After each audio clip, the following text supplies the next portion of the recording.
दोस्तों, क्या आप जानते हैं कि भारत की राज्यसभा को अपर हाउस यानी कि उच्च सदन क्यों कहा जाता है? दोस्तों, इसके पीछे तीन सबसे महत्वपूर्ण वजह है। सबसे पहली वजह यह है कि जो राज्यसभा होता है वो कभी भी भंग नहीं होता है।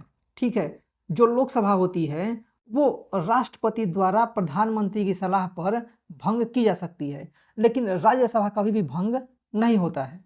दूसरी जो वजह है वो ये है कि इसके जो सदस्य होते हैं वो राज्यों के विधायकों द्वारा चुने जाते हैं।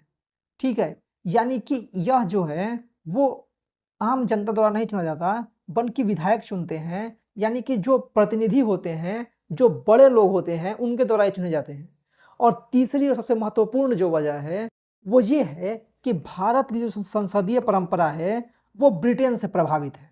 ठीक है, ब्रिटेन से प्रभावित है और ब्रिटेन में दो हाउस होते हैं। जैसे हमारे यहाँ दो हाउस होते हैं लोग ये पार्लियामेंट के, वैसे ही ब्रिटेन में भी दो हाउस होते हैं। पहला होता है जिसको कहते हैं हाउस ऑफ कॉमन्स। ठीक है, जिसको जनता का सदन कहा जाता है।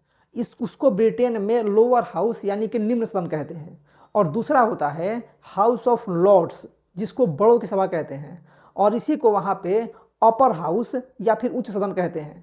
तो उसी तरीके से हमारे यहाँ भी सिस्टम बनाया गया कि जिसको जनता के द्वारा चुना जाता है, जिस सदन के सदस्यों को, और जो भंग हो सकता है उसको हमारे यहाँ भी निम्न सदन कहा गया।